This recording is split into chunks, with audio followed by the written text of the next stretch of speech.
Coming to you live from the One Word I'm Out of Here studios. We've got another episode of the Kiefer Than Therapy newer podcast. Something a little bit different than One Word I'm Out of Here.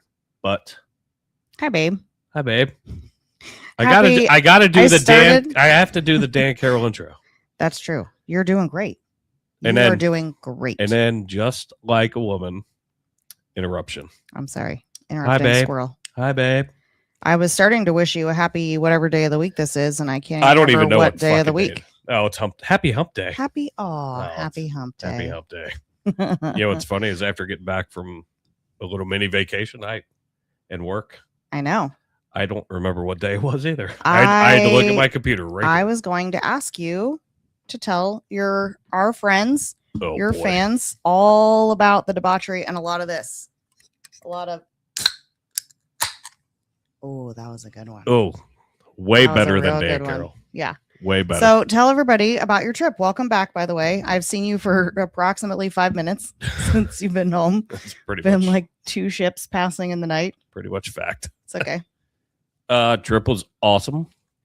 Supported our Warthog brothers in Citrus County, Florida.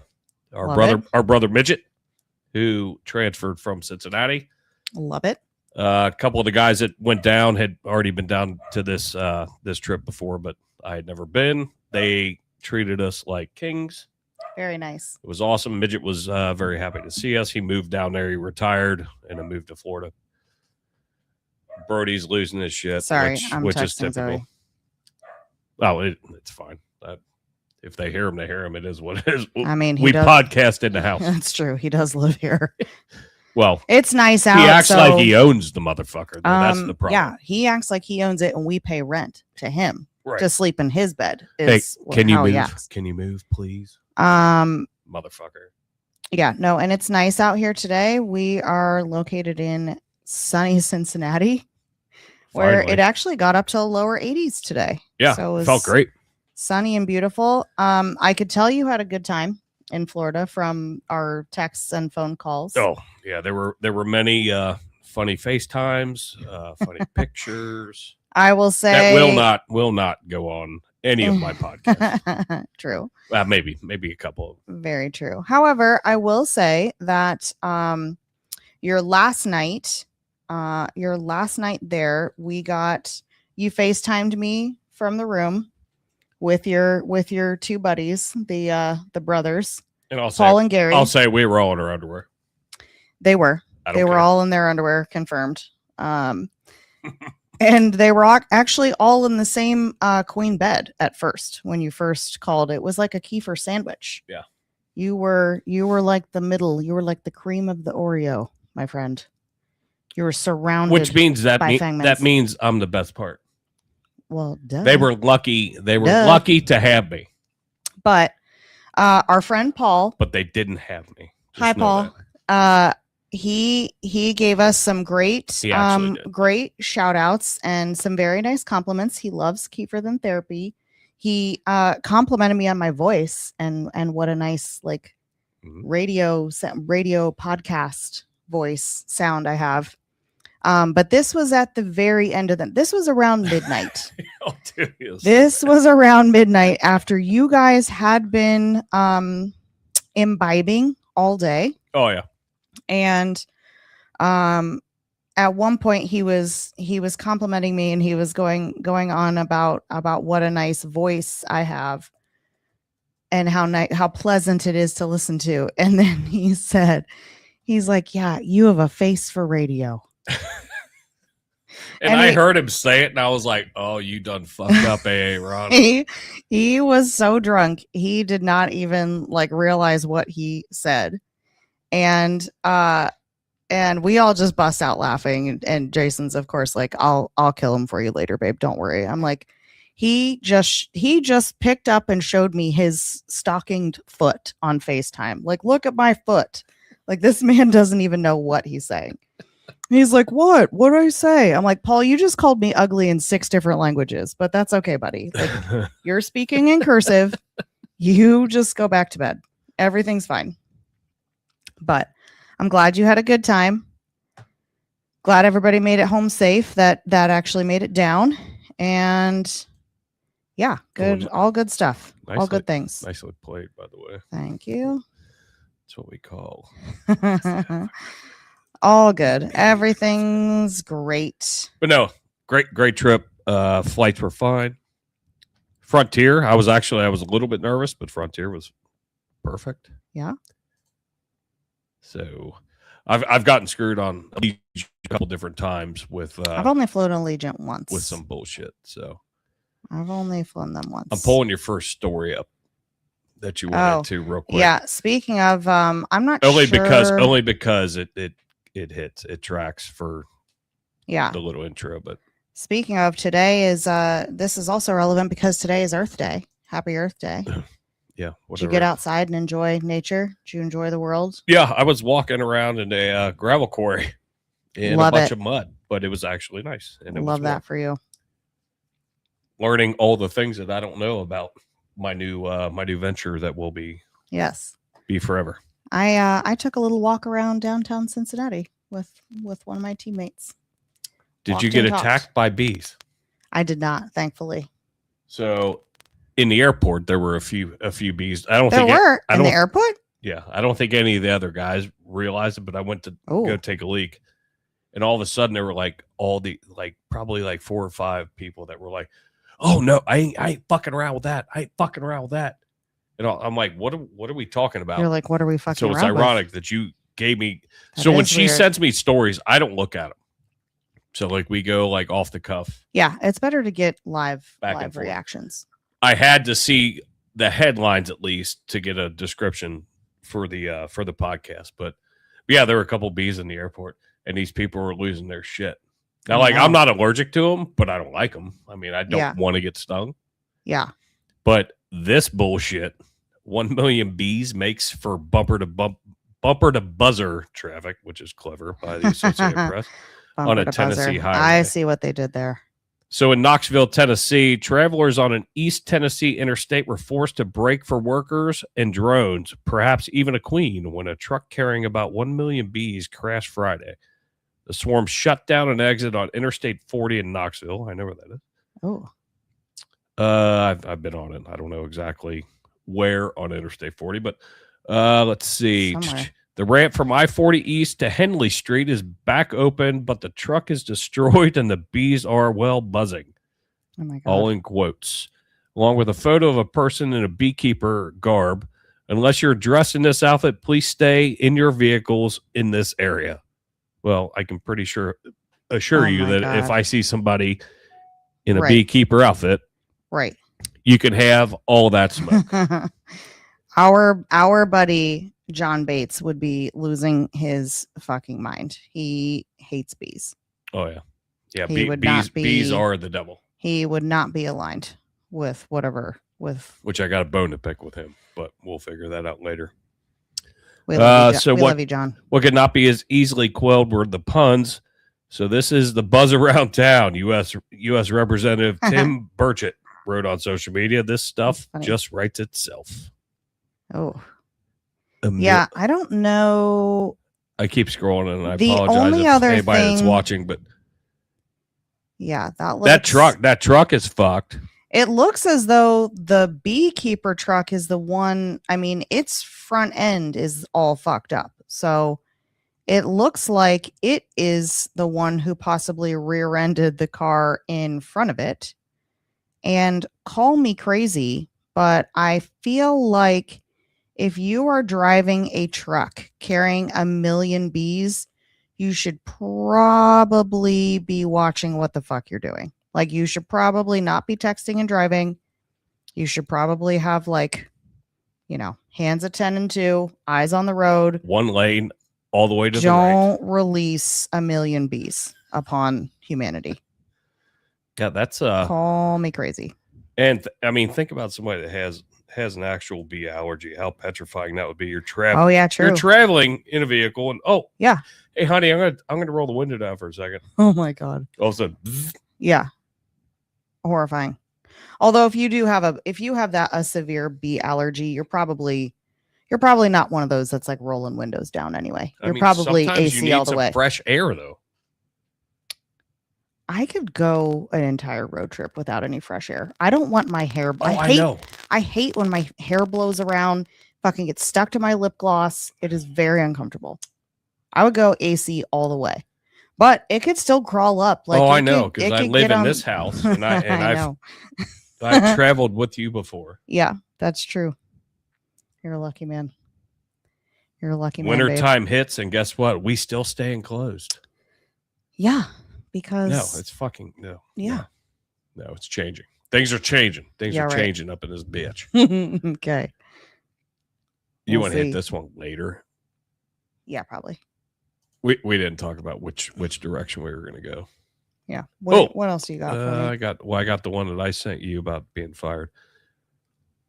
I'm going to let you talk about this one because this one intrigues me because I haven't read this article. Congress Prego. Oh, the one about, yeah. So I don't know if you guys have seen. I have not looked at this article whatsoever. This just hit or dropped like 2 days ago.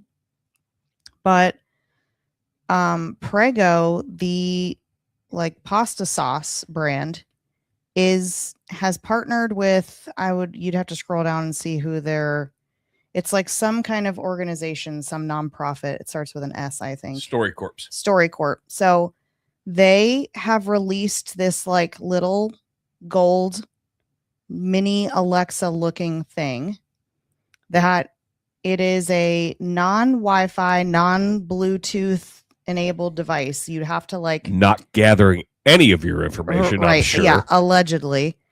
But it is supposed to like you sit it in the middle of your dinner table and push record on the top, and it's supposed to record your dinner conversations, and then you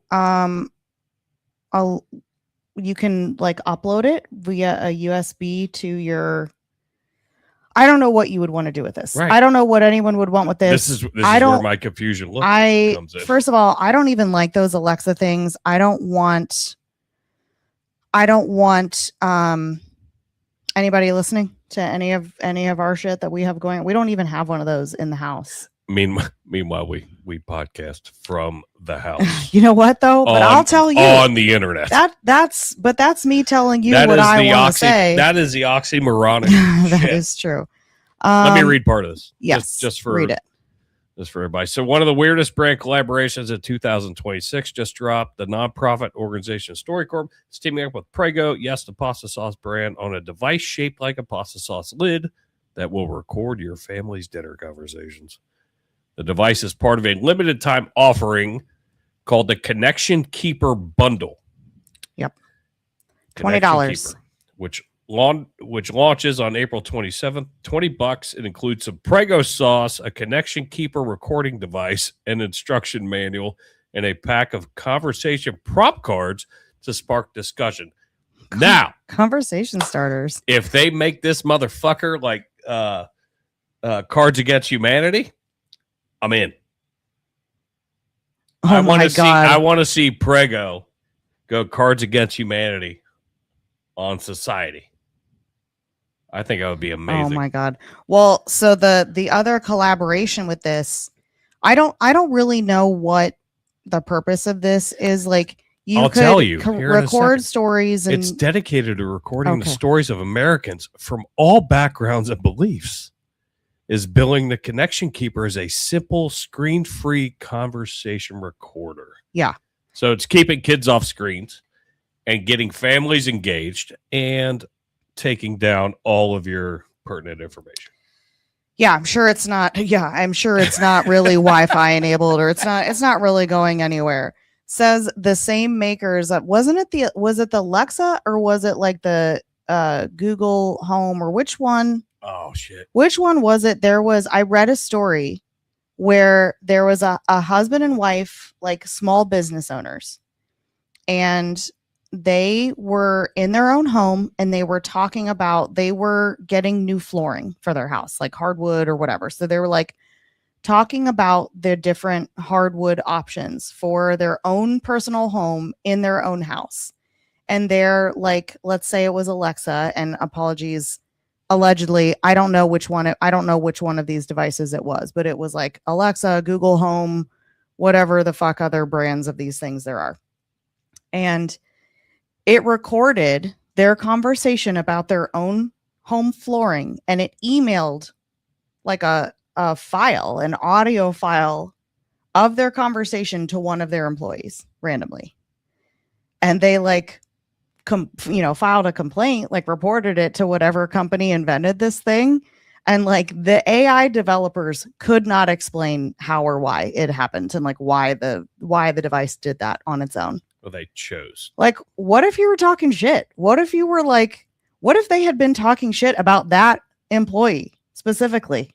And you can't in their house, and then it like records their conversation and emails it to them. Look at your smartphone. You and I have been talking about things. Yeah. Or shows or whatever. That's bad enough. And your algorithm hits on something on your phone. That's true. All of a sudden, a new preview for a show that we were talking about hits that we've never seen. Yeah. In this article, it says the connection keeper doesn't include screens, AI, Wi-Fi, or Bluetooth, just a single button to record and a USB-C cord to upload conversations to other devices. I'm calling complete and utter bullshit. But it does. There is a way it's connecting to something. There is a way that you can, but you have to opt in and elect to do this, and you might even have to like physically manually upload it. But they're also collecting these dinner conversation recordings to be sent to the Library of Congress for like cataloging. Which that was the part in the which I was hoping to get to. Yeah. I should probably expand that. But I was curious why. I don't know. Maybe they just want to, maybe it's like a time capsule of like what people in our generation are talking about around the dinner table. I will say I like the idea of like, you have to opt in though. Yeah. You're not. You're opting in when you put it in your fucking house. Yeah, I don't believe any of this shit. It's everybody's listening. But it's interesting. I mean, it's interesting. It's interesting concept, and for Prego to jump in with this company. Yeah, I would have never thought that. True. I mean, granted, we know one of our favorite Italians, Franco Delzotti, and his family dinners that I'd been to in the past. Yeah, there's a lot of conversation to be had. But they're like straight up Italian though. They're not busting out any Prego dinner sauce. I know, but I'm saying Prego is grabbing onto us. I mean, it's a cool idea. It's grabbing onto us, you and Zoe. Yeah. Who aren't Italian. Yeah. We have great conversations. We want to hear what you have to say. We have great conversations. I will say what is your text? We don't always, and especially with her and all her activities and how busy she is, and your podcast schedule and this, that, and the other. We don't always sit down like the three of us as a family to have dinner at the table. But I'm when sitting we at the couch watching TV. Well, sometimes we sit as a family and eat dinner at the table. But we sit I do like that in the same like connecting room. I do like that when we sit at the table, it is like a no devices. Like I've always had like a no devices at the dinner table. That doesn't apply to me. But you're not sitting there on your phone while we're eating. Not typically. Occasionally. No. You just don't see it. All right. I just sneak it in there. Yeah. No, you don't. You're a fucking liar. You're angry. You're an angry elf today. No. But I do like, and that is something I think that unfortunately with how busy families are nowadays, like the sitting around, like sitting down to have a meal every evening is like basically a thing of the past, or it's rare. It's maybe once or twice a week with how everybody's schedules are so psycho. It's 2026 and shit's changed. Now, I mean, I do know that there are families that are, it is steadfast. Boom, you're at the table, which is fine. But when you're, like you just said, we're passing in two ships in the wind. Right. It's just not easy. And then we're podcasting right now at 8:00. So that's true. And we haven't. We actually haven't had dinner yet either. I don't believe any of this bullshit though, that it's not connected. You cannot tell me unless you show me like I think analytical data that it's not. You're a liar. Yeah. I think you're trying to grab our shit. I think everything's listening to us all the time. And I don't care because guess what? What are you stealing from me? You can't get water out of a rock. So, okay, cool. I'll give I know you nothing. I have no cool like knowledge, we're data, fucking boring. insights. We work and we podcast. We think we're good at it. We think we have a good time. Right. Cool. Let us have You're that. a firefighter. I work in marketing. We're very average. If you're that we're just like Roller. We're very that average. interested in what we have, then cool. But you know who may have some secrets? There is yet another. Did you see this? Another. I don't know where you're going. Scientist. Oh, okay. You got to tell me where you're going. Yet another UFO researcher, scientist, was. So now I think they're up to like 11. It was 9, 10. Now I think we are up to 11. And he is unalived from apparent self-infliction just 2 days after posting a video warning about how scary it is that scientists are going missing. And he previously posted that he is not mentally unwell or in an unwell state that could lead him to choose to no longer be here, so to speak. He got Hillary. But I don't think Hillary's behind these. I don't know what is going on here, but like something's fucked up. And I probably, if I worked for any of these agencies, I'd be submitting my resignation and going off the grid. They showed a map last night when I was at the firehouse and waited by watching Fox, and they showed a map, and it is scattered.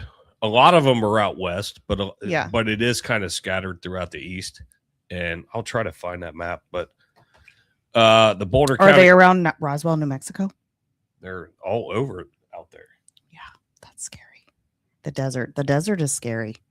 Crazy shit goes on in the desert. I lived there for a year. No, thank you. I don't want any part of it. Yeah, me neither. Way too fucking hot. Way too hot. Way too hot. You're like, oh, it's a dry heat. Fuck off. Yeah, so it's an oven. Exactly. So it's a fucking oven. I can put my head in the fucking oven. Yeah, except I can open my oven door, pop my lasagna in there, and then shut it and walk away, be perfectly comfortable. With your Prego disc. With my Prego disc. I'm not having to walk into said oven. Right. Boulder County Sheriff's Office confirmed in a press release that deputies responded to a 911 call to the 1400 block of Ridge Road, where this Mr. Wilcock resided, around 10:44 a.m. on the 20th, which is 2 days ago. Possible mental health crisis. When deputies arrived at approximately 11:02, a little long, in my opinion, they encountered a male subject outside a residence holding a weapon. The man then used the weapon on himself, and he was pronounced at the scene. The release did not name Wilcock, citing they needed to notify next kin, but many were quick to note that it was the exact block that he lived on. Let's see. We got some politicians chiming in because this has been a huge story in the last two or three weeks, but a little bit longer, but it's definitely grabbed 11 headway. Since 2022 is strange. Yeah. So Representative Anna Paulina Lotta, we just learned of tragic passing of Dave Wilcock. We are praying for his family and loved ones and the millions of lives he impacted. Now, he was a well-known figure in ufology, that's UFOLOGY, and alternative research circles. Do you know? Like UFO, like UFOology. Yes. Okay. I was just spelling it out that way. Everybody like kind of. I was like, "What's ufology?" I'm so fucking dumb. I'm tired. It's weird. Is it nephrology? Like, what? That's a study of the kidneys. What? He authored multiple New York Times bestsellers, appeared regularly on the History Channel's Ancient Aliens, and served as a director of advanced technology for Stavati Aerospace. Oh my God. He had been vocal about government disclosure on unidentified anomalous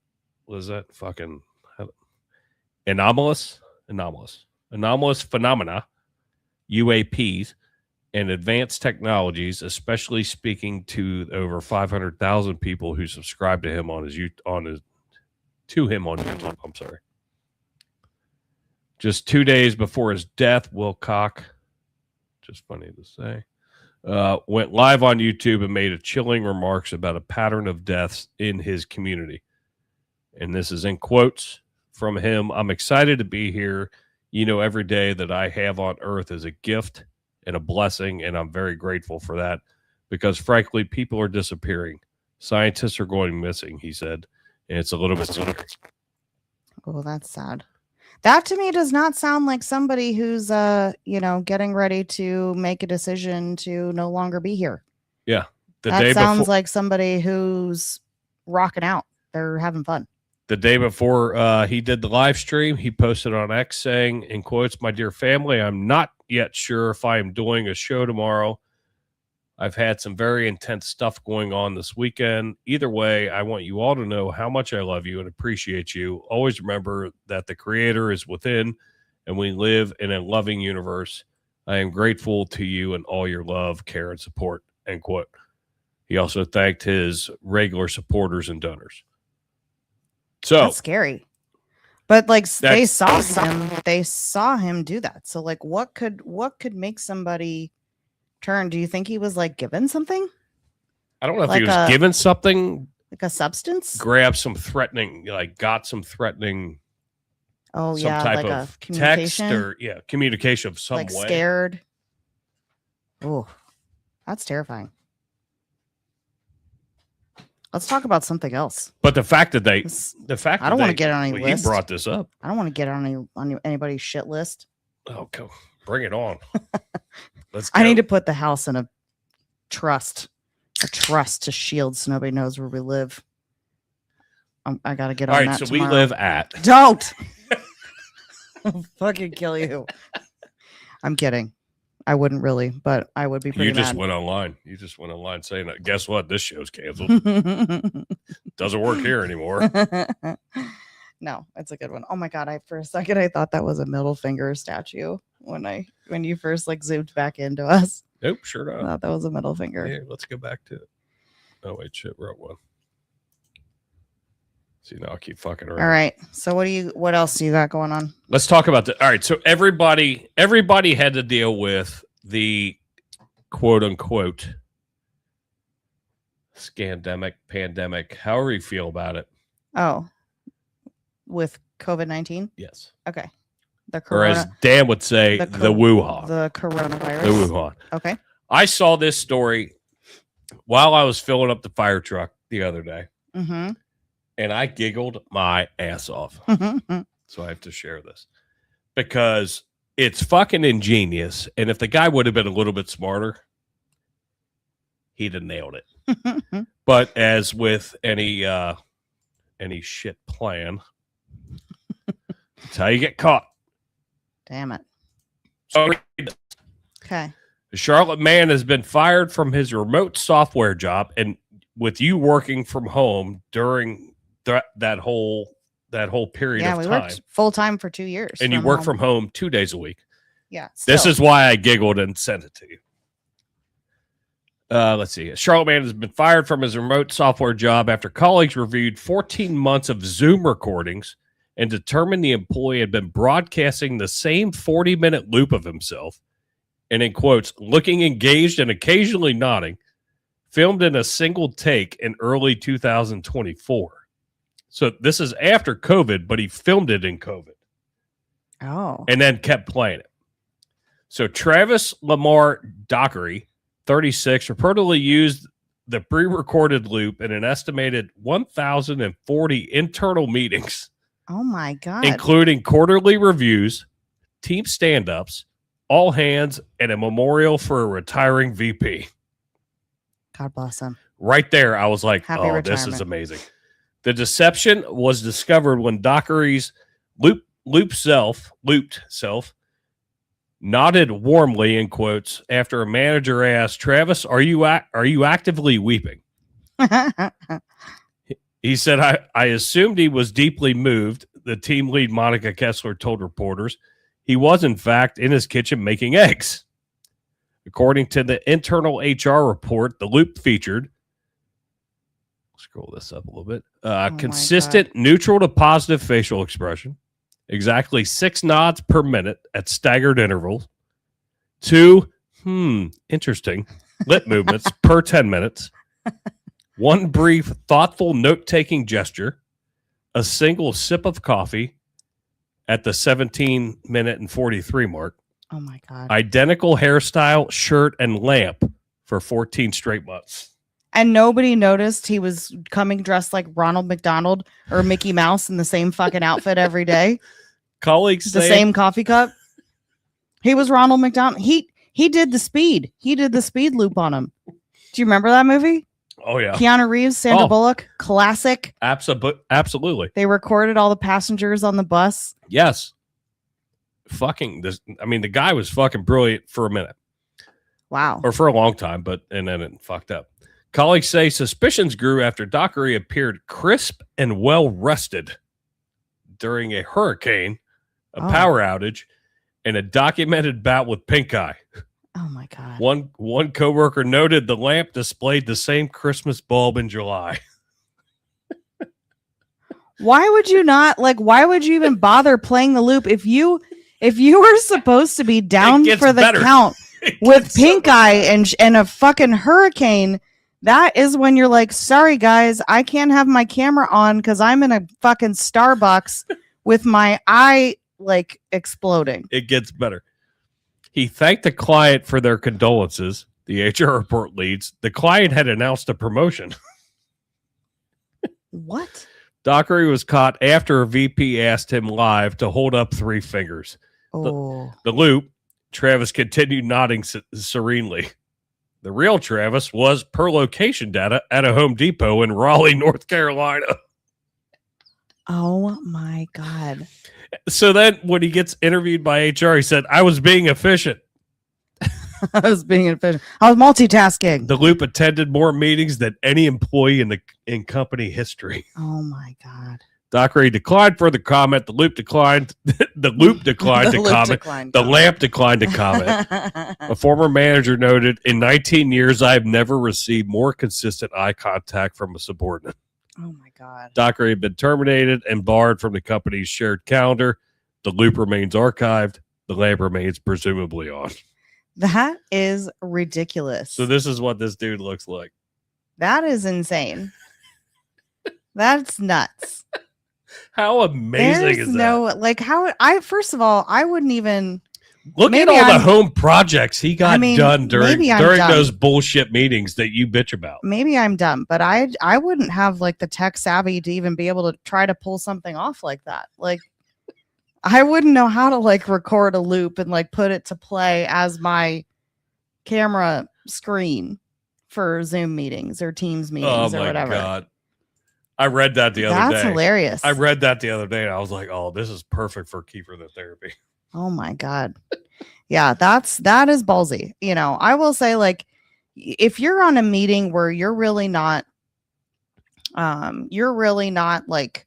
contributing, you're not speaking, but you're listening or whatever, and you're working from home, if you need to get up and go get a snack, or if you need to you can still listen and do things. You can listen and get a snack, or I've carried down my laptop before and put the laptop on the dryer, and I'm still listening to the meeting while I'm shoveling clothes from the washer to the dryer and then just turning it on. But I'm present with the laptop and I'm listening to it the whole time. It's I don't need to focus on the laundry. It's just picking up thing from point A and shoving it in point B and slamming the door and turning it on. That's not 1,040 meetings. That's a lot. That's a lot of time. I can't believe, maybe I'm totally oblivious and not observant of my coworkers, but I don't know if I would have the Christmas bulb would have been a little bit of a giveaway, but I don't know how long it would have taken me to notice something was up. What do you look like you're counting or doing math in your mind? What's happening over here? I was trying to figure out all right, so let's just call it just for math sakes. All right, so we got 52 weeks in a year. Yeah. You started that in 24. It's now April of 26. 26. So yeah, could have been potentially all of 24, all of 25, 4 months or 3.5 months into 26. So let's call that 104 weeks. Right? So if you do 1,040 divided by 104. That's 10 meetings a week. Like 10 meetings a week. And who has 10 meetings a week though? Like that's a lot of meetings. But I mean, Zooms. there's that's the other thing that I was kind of. I think it depends on what your job is. Go ahead. We're having a conversation. Right. I'm trying not to talk over you. What I'm saying is, if he's working completely remote, yeah. So 10 meetings a week. Presume he works. Yeah. 5 days a week. All right. So yeah. That's 2 meetings a day. Yeah. For 2 fucking years straight, and nobody fucking realized it though. Yeah. That's a lot. I'm trying to put the number into like something that's 1,040. Yeah. It's ballsy too to just be like ballsy. Not even just like, whatever, changing the laundry from your washer to dryer while you listen. But like to be people do put that loop on and then leave your house and you're not even hearing the meeting. You're at Home Depot. You're in the paint section. He's got a brand new kitchen, a brand new bathroom. Yeah, you're getting like some whatever washers and bolts or whatever the hell they sell. I don't know. Oh, that motherfucker was buying tile and grout. Oh my god! Look at my backsplash, guys. Yeah, that's well. You working from home though? It made me giggle. Well, now he's no longer working. He's no longer working anywhere. So doesn't work here anymore. Doesn't work here anymore. Uh-oh. Yeah, do not 0 out of 10 recommend doing that, kids. But I agree with you. Like, yeah, you get up and you do your thing. You gotta show up. You'll be on a Teams call or a Zoom call or whatever it is you guys use. Yeah. And when I was off, on some off days, like I didn't know whether you were on video, whether you weren't. Yeah. And I was like, ooh, I don't I should probably not walk down that hallway any further. Yeah. Everybody's going to get to learn a little bit more about Kiefer that they don't need to learn. Sorry. Or I come walking down the hallway being funny, like, hey, fucker. Yeah. And you're like, yeah. Luckily, I pretty much stay muted. Unless you stay muted. You're pretty good at it. Unless I'm talking actively. But I don't like that. I don't like the video aspect of any of that outside of like this realm. Yeah. And it's like, with the new company that I'm with. Yeah. Like that's the first video interview I've ever done. Oh yeah. I've never done a video interview. And it's weird. And I was sitting right here. Yeah. I had the fake background going on, but you don't know what to do with your hand. And I talk with my hands anyway. Yeah. But that gives like emotion and this and that. Yeah. So like I'm sitting here and I'm like, yeah, you just feel awkward. Yeah, it's different. What's funny is my client was in Canada for I worked with them for probably 5 years before before the pandemic started, before 2020, and or like 7 years actually, because I started with my job in like 2013. So I'd worked with them for 7 years. We're located in Cincinnati. They were in Canada. We had weekly status calls with my brand contacts, but we'd always just done it over the phone, like a regular phone call. And then all of a sudden, COVID hits, and these people that I've been working with remotely for 7 years who never gave a single fuck about like what I looked like or what any of us looked like. We had regular meetings with me, my brand, and the creative agency.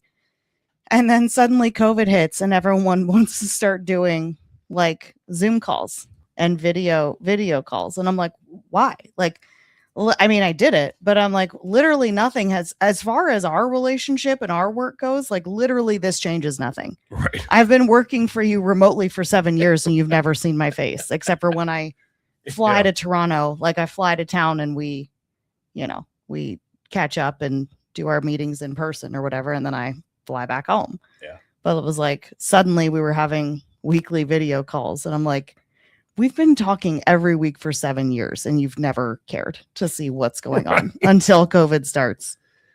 I was trying to find this video I saw last night, and just a quick like TikTok snippet video, but yeah, it was a guy recording himself, but he was on a Zoom call with work, like a Zoom meeting. Okay. And I'm just going to use your name. Yeah. It was like, well, hey, Jill, did you get me, and I'm going to quote Office Space, did you give me that TPS report that I had asked for? Yeah. And she goes, well, I emailed Zoe. Yeah. That last week. Mm. Oh, well, okay, well, let's go ahead and take this offline. Then Jill speaks up and she's like, whoa, hold on. Why are we taking this offline? You were getting ready to call me out in front of 5 other people, but because you're friends with Zoe, now you want to take it offline. Now you want to take it offline. She goes, oh no, let's talk about it here. I want to know. Yeah. And like called this, and this dude's facial expression, he's like at the camera, he's like, it was the funniest video. Oh, but that's I mean, funny. But you could tell like it was real. Like it wasn't a stage video. It wasn't AI or anything. But like it just so happened like he had his phone. Oh. And I followed a couple of his other videos because he was like, same thing we're talking about. Yeah. These video interviews or video meetings are so fucking dumb and useless. We don't get anything accomplished. And this happened. He was like, I fucking knew this was going to fucking happen. Have you ever seen any of the ones that are like the video like court? Oh, yes. Like with the judges. Those are great. The judges, the attorneys all have to call in. I saw one where a woman was like, she was charged with driving without a license. And she fucking calls into her video court meeting behind the wheel of a car. She's driving. He's like, ma'am. Judge is like, ma'am, are you driving right now? She's like, and then like the screen goes black. Like she like turns the camera off. People are dumb. He's like, you're an idiot, basically. You're like, I just saw you driving. You're not just sitting in a car. Like it was moving. I saw you. It's on video. I've seen a couple of those where they're like divorce hearings. Oh yeah, those are fun to watch. Oh, those are the fucking best. So you've got the husband who's getting, and no offense, babe, is getting fucking raked over the coals. She wants X amount. And you can tell, like, or at least he plays a good video because I don't know because I'm not there, but looks like he's in like a fucking studio apartment. Meanwhile, you have this big backsplash behind her, with like the fucking like the fucking the water that comes out above the stove, the noodle faucet, the noodle faucet, all that shit. Like she's got the big like hood over the. Oh yeah, she's sitting there proud as a peacock, and she wants more. This poor fucker's sitting there. And this one guy was funny because he just pulled up like a bowl of ramen noodles and he was eating them. But I mean, he had a white wall and whatever. I mean, it looked like shit. Played it right. He looks like he's in prison. And the judge is like, well, I've looked at all your numbers and the numbers don't make sense to me, ma'am. Yeah. And she was like, well, I don't understand why they don't make sense to you. And he was like, well, that's why I'm the judge. He goes, your attorney can file an appeal, but I'm ruling in favor of him. Yeah. We're cutting it in half. And she was like, well, this is fucking bullshit. Oh. He goes, now you got $10,000 contempt of court. Ooh. And he goes, your attorney can file an appeal on that as well. Yikes. And he was like, this is done. And he literally hangs up on both of them. One of the greatest ones I've ever seen. Oh, that's a good one. But I was like, this motherfucker just pulled up ramen noodles. Like, was it eating it like out of the cup? Was it like the cup? Oh yeah, he noodles? didn't have a bowl. It was like the styrofoam. It was the hot soup noodles. It wasn't even ramen noodles or ramen or however I say ramen, you say ramen. I say ramen. It was. It said hot cup soup. Oh, noodle. Hot soup noodles. That's pretty funny. I'm actually trying to find it. That's pretty funny. That's a good one. Because I'm going to bring those into the house and be like, don't worry about me. I'm fine. You'll have to cook for me. That's funny. But yeah, I mean, some of those are just absolutely hysterical. Yeah, I do love those. The shit that people put online, though, is, I mean, look at this show. Look at what we're doing. Look at this shit show. Look at this shit show. Welcome to the shit show. Well, speaking of happy marriages, did you get the thing I sent you from Falk about from Instagram with the kids and their like marriage advice, happy marriage advice? From a teacher? Yeah. Yeah. Yes, I did. Yeah. Let's talk about See, that. if you send me an email, I do. I receive it. Yes. That's how that works. Oh. And I get it. You know what's funny? Is Pappas and Carol do not understand how to do that. Pappas is allergic to email. He only does Facebook. He only functions. He only does the book of faces. That's all he does. See, we're bringing one from Falk. Thank you, Falk. Thanks for sending. So cute. Take it over. You got it. I haven't looked at it. I mean, you got to play it. It's like a play thing. Okay. All right. Let me make sure. All right. Yeah. It's up there. Or you click through it or something. It was like different slides. I don't know how it works when you're on this. Oh. What about clicking there? that? There it is. All right. Okay. It's not a movie. I thought it was a video. Well, okay. No, it's good. I haven't looked at it, so it's fine. Marriage advice for my second grade babies. Teacher asked second graders for marriage advice, and their answers are adorable. What we got? Oh, shit. That's fucking The marriage advice I give my teacher is, I can't read it from here. You're going to have to read them. Do not eat other snacks. Can we give Zoe's actually. Can we give that to stepdaughters? I know Zoe's more guilty of that than I am. I will say she's. Oh, she ate my nothing ice, is. She ate my ice cream the other day. Nothing is sacred in this house with her. Especially if it's sweet. Oh, if it's sweet. If it's sweet, it's gone. If it's sweet, you got to hide it or it's gone. And even if you hide it, she'll go searching for it. The marriage advice I give my teacher is to be kind and love each other. Aw. Oh, that's fair. Sweet. As you should. This is like a little bit of like a Bride of Frankenstein looking picture here, but kind of cute. The marriage advice I give my teacher is big eraser mark. Care for each other. Happy marriage to Ms. Trevino. Aw, sweet. It's actually a cool idea, though. Yeah, it is cute. Marriage advice I give my teacher is, it's the same one. Okay. Eat each other snacks. Marriage advice I give my teacher is to give her flowers. Aw, sweet. Let's see. Marriage advice I give my teacher. Get them Starbucks every day. Jesus Christ, where the fuck do these people live? That's a $6 a day minimum. That's fucking pricey. You could adopt. You could send so much money to all all the buy organizations. a thing of Folgers and you make your coffee. I don't drink coffee, but I know Starbucks is expensive. Marriage advice I give my teacher is care for each other, love her, do not hurt her. Good. Yeah, that's a good start. I'm assuming that's bare minimum, I'd say. I'm assuming emotionally. Yep. If not, we will have to go back and figure out who that kid is. Yeah, let's check on that. Let's kid double check it. Marriage advice I give my teacher is take her on a date and go to a 5-star restaurant. Oh, you son of a bitch. 5 stars, setting that bar high. You son of a bitch. I like it. You don't even know the value of $1. What's the best marriage advice that you've either given someone else or that you've been given? Oh, shit. Do you have one? Oh, there's been a lot of mistakes in this fucking guy's life. Let's see. Best marriage advice. Or marriage advice that you would give. No, I got it. Okay. Communicate. Yeah. You got to communicate. Agreed.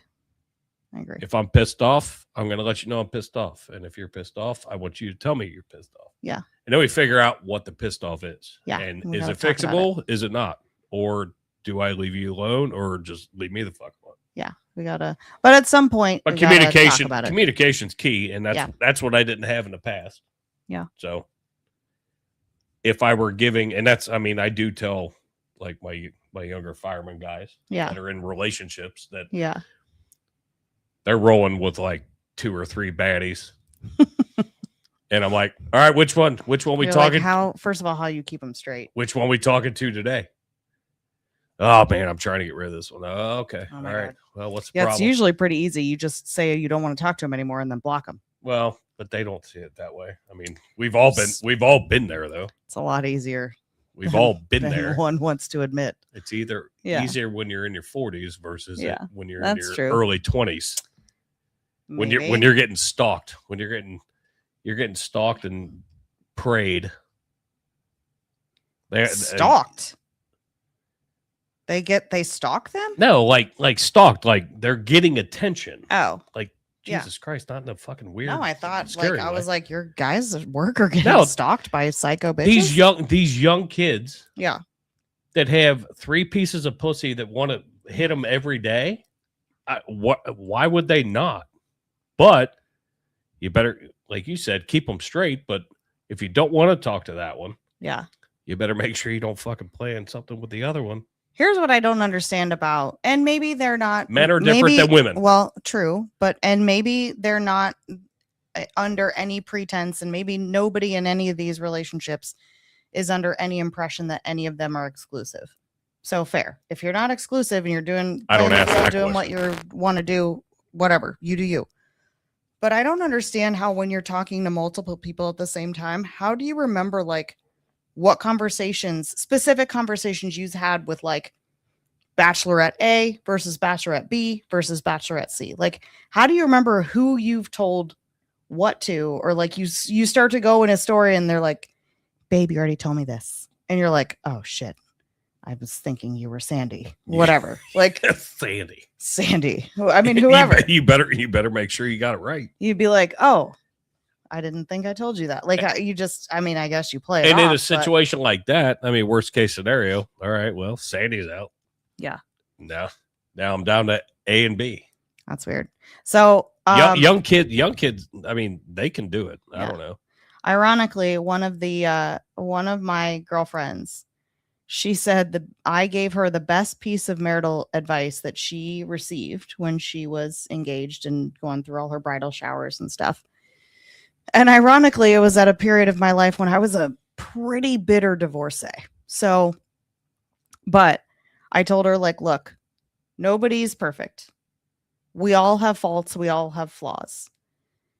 Whatever you choose to focus your attention on, pretty soon that's all you're going to see. So he's going to do stuff. He's going to leave his socks around or like leave his shoes laying around the house or just whatever little like annoying habits he might have that like gets on your nerves and pisses you off.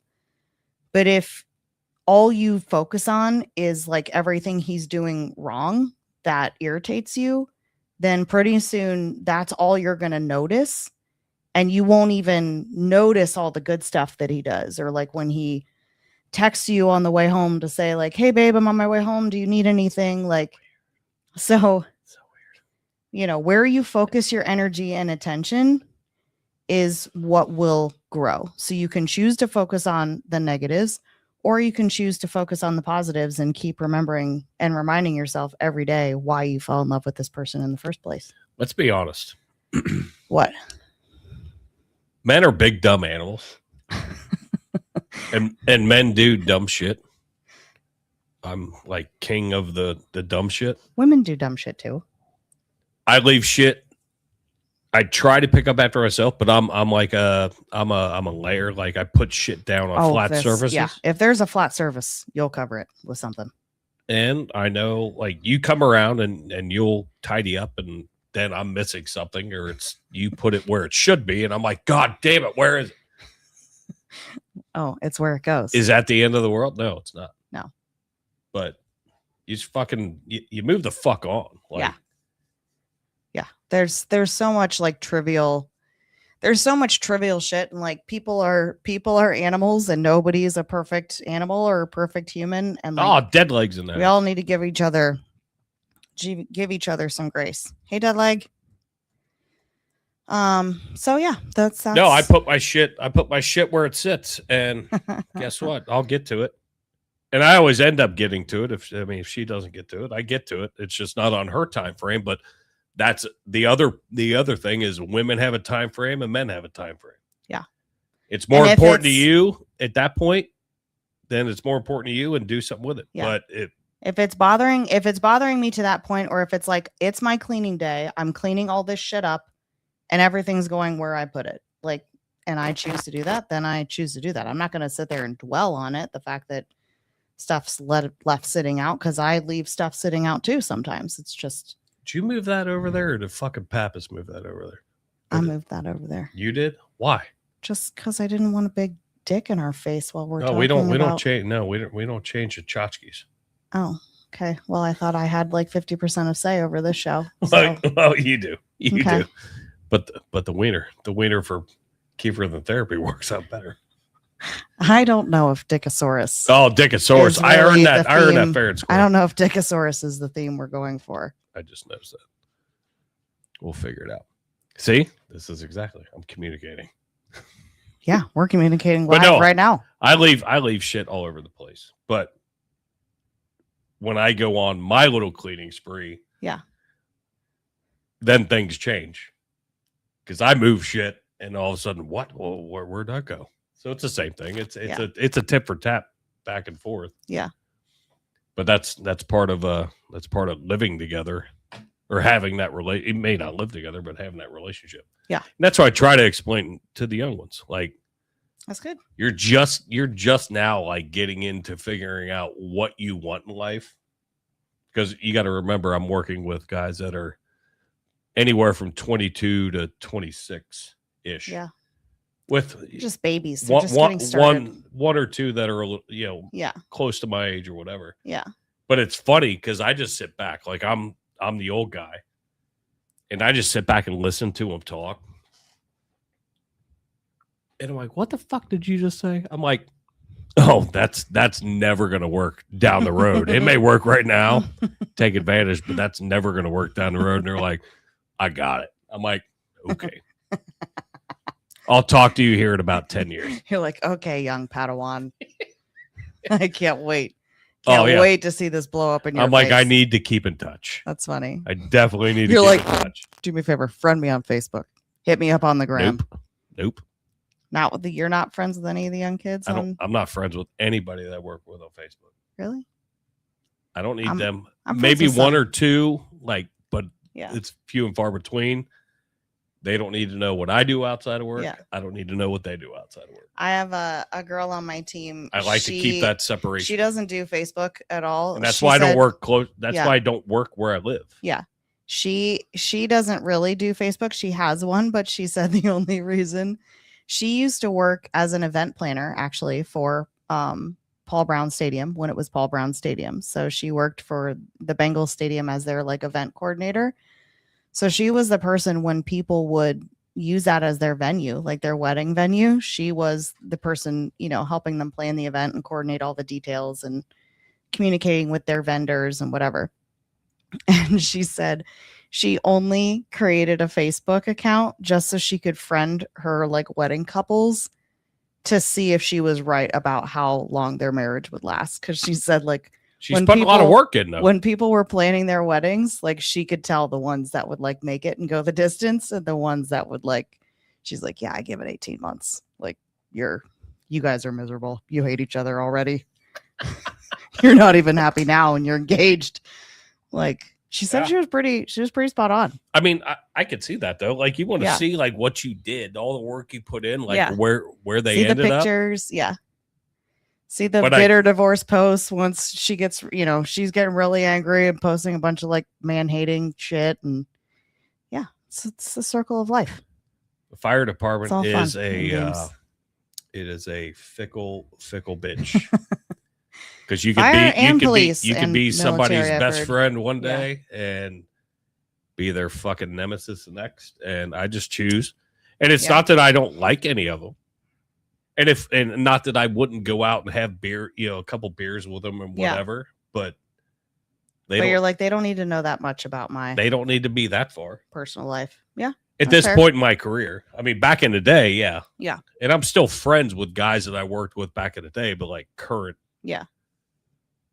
coworkers, it's just, hey, I think that's healthy.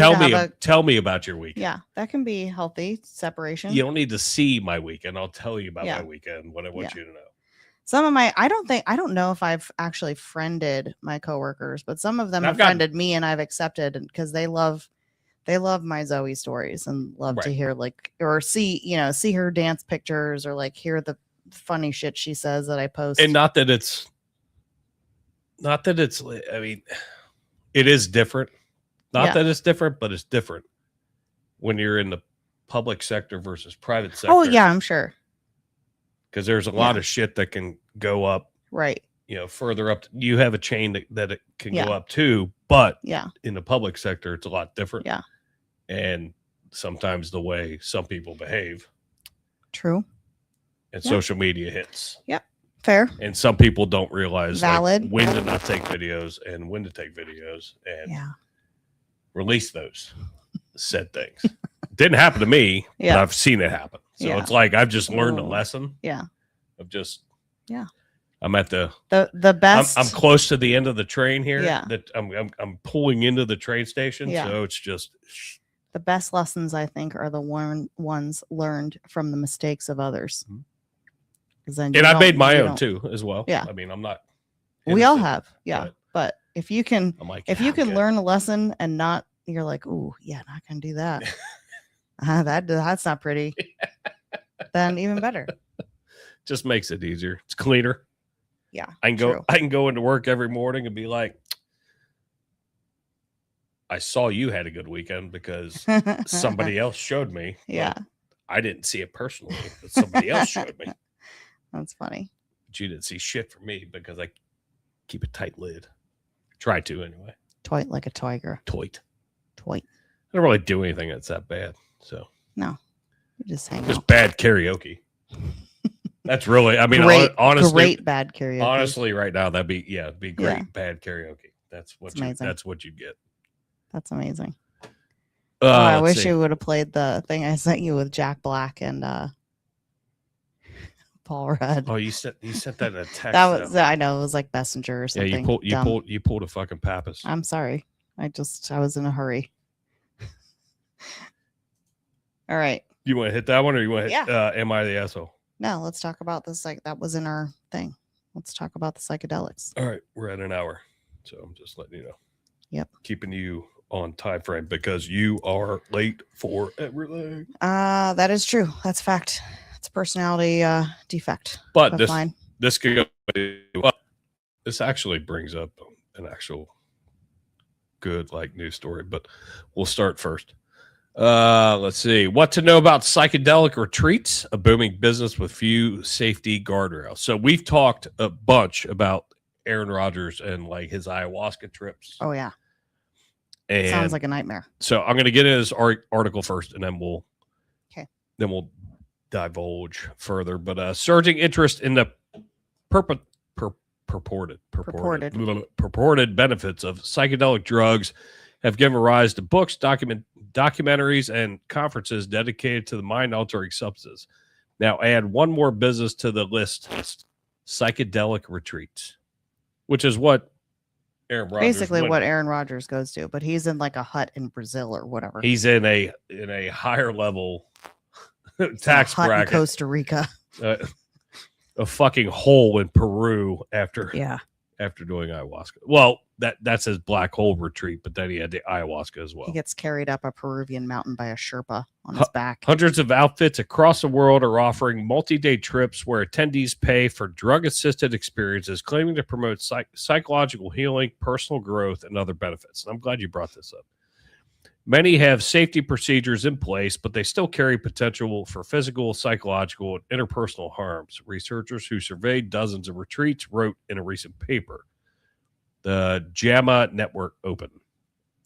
Currently, no psychedelics have been federally approved in the U.S., although that may soon change. On Saturday, President Donald Trump signed an executive order directing the Food and Drug Administration to accelerate reviews of psychedelics that show potential for conditions like post-traumatic stress disorder. The order also directs law enforcement agencies to quickly lower restrictions on any psychedelic approved by the FDA. This gets into a slippery slope, which is where my mind was going when I saw the headline. The only drug to come before the FDA thus far, MDMA, was rejected as a PTSD treatment in 2024 due to concerns its safety and effectiveness. Dr. John Crystal, a Yale School of Medicine psychiatrist, who also followed you fucker, stupid ads, who also followed the field, says psychedelics should be approached as, in quotes, a serious medical procedure that carries risk that must be carefully managed. Makes sense. The people who work in the field say today's retreats are far safer than those in prior decades, when psychedelic experiences were almost always conducted underground with few safety precautions. The sheer visibility of psychedelics has led to more demand for these retreats, said Brad Burge, who has worked with psychedelic nonprofits, drug makers, and retreat operators for nearly 20 years. So I'm going to stop there for a second. So Rob O'Neill's been pushing for it. Marcus Luttrell's been pushing for it. Mm-hmm. Ibogaine is the one that one of the ones that Trump was pushing for. Yeah. Now, I always made reviewed. I always made the joke mm-hmm. once Aaron Rodgers did it, and I was 3 or 4 years away from retirement. Like, I'm going on an ayahuasca trip. I'm going to fucking do it. It scares the fuck out of me. I wouldn't do it. Hearing about it. He's hearing Aaron Rodgers talk about his experience and like how violently ill he's like. First of all, you're sweating your ass off in some Peruvian fucking hut in a jungle, surrounded by snakes and spiders and God knows what. You're sick. You're vomiting. You have like, you're hallucinating. Shitting all over yourself. You're shitting yourself. That to me does not sound like a good time on vacay. I would much rather go to Disney. But it's not going on a vacay though. That's the thing. I know. And I say that tongue in cheek and like semi-flippantly because I am blessed to not have the kind of like PTSD and trauma that some other people, like a lot of police, firefighters, first responders, former military, have in dealing with some of the horrific shit that you guys see. So, I can't imagine what that's like to like carry all of that. And, so I can appreciate if you are in, one of those fields or you have some kind of other trauma from something else, wanting to sort of like exercise those demons and, try to get to a better mental headspace. I don't judge it. I wouldn't personally want to do it. So the ayahuasca that Rogers did and many others did, and a bunch of operators and in the books that I've read, they didn't have another option. They went out of country and did it. So there's a wife of an FDNY fireman mm-hmm. who has a foundation called the 343 that she is pushing. She's one of the big pushers mm-hmm. for this in the government to get it legalized. Yeah. And this podcast isn't big enough, but they are arranging for first responders, taking the military out of it mm-hmm. and using just cops and firemen mm-hmm. to go to San Diego. Then you take a small trip somewhere to an undisclosed location, but they have people that are medical professionals that put you through the ibogaine. Mm-hmm. So I've been looking at ibogaine a bunch, and it's a lot different than ayahuasca, but not that much different. Is it like it's a root, or like what is it? Or what's it made from? It comes from a root. Okay. Like ayahuasca. Yeah. But it's compounded to where you're not like sitting in a Peruvian jungle.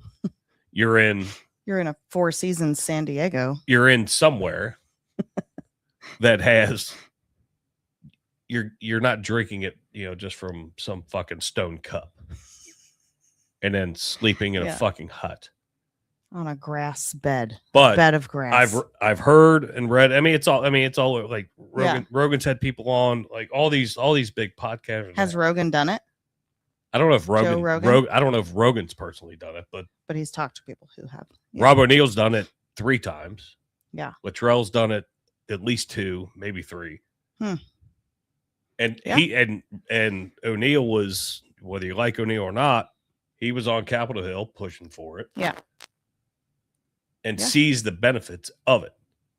And he's saying for his operators, that people that serve like him. Yeah. But then also you have somebody else from the first responder side that's pushing it. Yeah. Who has seen great results. And I've watched interviews of some of these firemen, and they're firemen that are in departments way busier than anywhere that I've ever worked. Mm-hmm. But it doesn't necessarily mean that it's any worse. Yeah.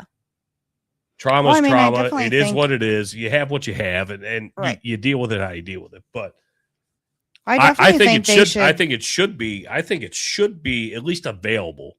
Yeah. And you talk to your PCP. Yeah, and you and your doctor can decide together if it's right for you. You have your stipulations and everything else. Just like any other drug. Hey, this fits your medical profile. You have your list of side effects and warnings and whatever. Right, and if it's what you have, or that's going to counteract something like it's not going to be good for you. Yeah. And that's up to your doctor to say, yes, I'd prescribe it, or no, I won't. Yeah. I've heard of MDMA. I wonder why it, first of all, who's to say if it's some researcher in the FDA, if they're not the ones that are personally taking it, how can they say whether it's effective or not? I'm going to give you my personal opinion. Yeah. It's because it's not regulated yet. Oh. The government. Yeah. The president says, yes, we're looking into it. Yeah. But a lot of the big pharma doesn't want it because they don't know enough about it yet. So they can't profit to grab money. It. Well, it's a fucking money grab versus it's a money grab versus fucking being helpful. Yeah. We should be doing whatever is most helpful to most people. Give people, as long as it's, it does need to have, I think, testing and studies done and safety tests. But if people go sign up voluntarily to go through this testing regimen or whatever for MDMA or the ibogaine or whatever, all ones, they're looking at, as long as there's not a lot of high rate of, severe adverse side effects, people should be allowed to make their own medical decisions. But it comes down to money. Them. The fact that Trump brought this, or it got brought to Trump, and Trump looked at it and said yes. And again, whether you like Trump or whether you don't, I don't care personally. I care about everybody that pays attention to this podcast, but I don't give a fuck whether you agree with me or not. Yeah. He's one that will go against the big pharma. Yeah. Where if you look at fucking Barack and Biden, you look at all that shit. Big pharma fucked a whole lot of people over and is still continuing to do it. Yeah. And the fact that you have people voting against or not wanting this when it has helped a ton of people, even though it's undocumented FDA evidence. Yeah. They could go in front of Congress. Yeah. In those congressional hearings, just like they grabbed all the baseball players during the steroid. Yeah. Where true. Mark McGwire, Sammy Sosa, Barry Bonds, bring them all in. Yeah. You could bring in people that it actually had a positive impact. Yeah. Will they do it? Probably not, because right now it's so divided. Yeah. And if Trump's going for it, they're going to vote against it. Yeah. But just where I bring in my big pharma fucking step stool is the fact that when I was in charge of ordering EMS supplies years and years ago, Narcan was $1.25 for a 2 milligram vial. That is a normal dose of Narcan. Okay. $1.25. $1.25. What year was this about? Let's see, 2014. Okay. When I was in charge of ordering. It is now roughly anywhere, and I haven't ordered it in forever, but I know it is over $30 for the same per 2 milligram vial of the same concentration. God. You cannot tell me that Big Pharma, and this is going to get us hit, but I hope it does, is not in charge of the fucking opioid epidemic Yeah. because they're making their money because now you can just go on a website and get 2 milligrams of Narcan. Yeah. It's At free. $30 a piece. It's free to you Yeah. as a consumer. But what, they charge the government for it? But the hospitals have to pay for it. Mm-hmm. All the first responder agencies have to pay for it. Yeah. They can give you because. And now, like, police departments are carrying it as well as the, fire department and Yes. the EMS. Yeah. But they're getting charged for it. Oh, I'm sure. You can get it for free as a consumer. Yeah. Like as a normal, just everyday Joe citizen. Interesting. But you cannot tell me from 2014 to 2026 that drug, the same concentration, changed. Inflation is a thing, but inflation doesn't go that high. Inflation doesn't typically make things 30 times more expensive in 12 years time. And I'm saying from 2014, it was cheaper before that because the opioid epidemic wasn't nearly what it was. Yeah. It started coming up about 2005, 2006 when I was pushing Narcan 3 times before lunch. Yeah. So that's sad. All of this ties in. That's sad. And I know I went on a rant, but the Ibogaine and those different therapies might be better than whatever antidepressant that you're getting prescribed and you're putting in your body. Yeah. If you go through a 3 or 4 day stint of Ibogaine and go and get into your mind and figure your shit out. Yeah. It may help. It may not. But that's possibly for each individual. You have to look decide. Outside of the box. Yeah. But you would be, if it were, legal and approved or whatever, you would go on one of those. If my work would allow me, those retreats. If my work would allow me, fuck yeah. Yeah. I want to go. Yeah. I won't say anything on this podcast, but I may potentially just take a long vacation. Yeah. Yeah. Even before that. I'll go to the beach, San Diego, while you're tripping balls, barfing. You'd have a great time. Yeah. No, but you have to look outside. You have to look outside the box because we're so medicating everybody on a regular medication. Yeah. Where if you can knock something out, and not saying it's going to fix everything, but truly you get some heal clarity. the root of the problem to where you're not potentially not dependent on an antidepressant for the rest of your life, but potentially like getting in and kind of facing your demons and like getting your mind right, so to speak. All we do is snow people anymore. Yeah. Here, take this drug, and everyone walks around like fucking zombies. Yeah. Because they're not fixing it. They're not fixing a problem. They're escaping a problem, but they're not fixing a problem. And I'm not saying that it does or it doesn't, but it's worth investigating. It is worth investigating. Yeah, that's interesting. But Big Pharma doesn't want that bullshit. Well, no. And neither do a lot of the Congress people and senators that have not that much money in financial investments. Not that much money in roots. In Peruvian roots. All right. Well, this was fun, babe. Trying to think. Yep, that was the last one. That's what we got. All right. Well, it was fun talking to you. It was good to catch up with you finally. Hi, how are you? I've hardly seen you since you've been back, but welcome back. Got off from the part-time job, had to cut the grass. I know. Grass looked like a goddamn jungle. Happy hump day. Happy hump day. You did great. The grass does look beautiful. Thank you. Fucking tired. Gotta get up at I know. Now we gotta go eat at 9:20. 5:45 p.m. Fucking Eastern garbage. Standard Time. Eastern Standard Time. Happy Wednesday, everybody. I'll send an Instagram as I'm in the shower. Thank you for thanks for joining us. Thanks for chatting. Thanks for hanging around. I know we went a little bit long, but there was a lot of good things to talk about. So if you have any topics, feel free to DM one of us either on the socials or text us. You can also reach us at Kiefer Than Therapy at gmail.com.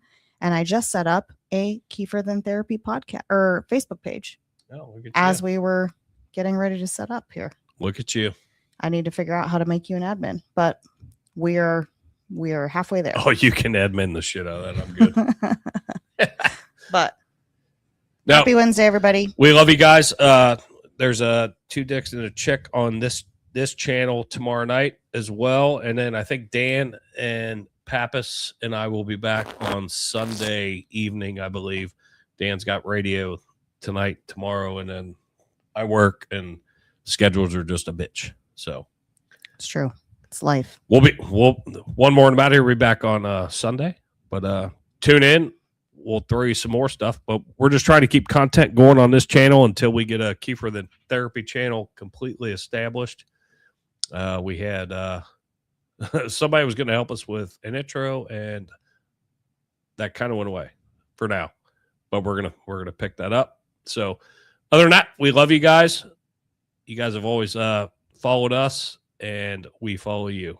Trust me, we watch every move you make. I'll find you. I'll find you. No, we love you guys. Have a great night. Be safe, and we'll see you soon.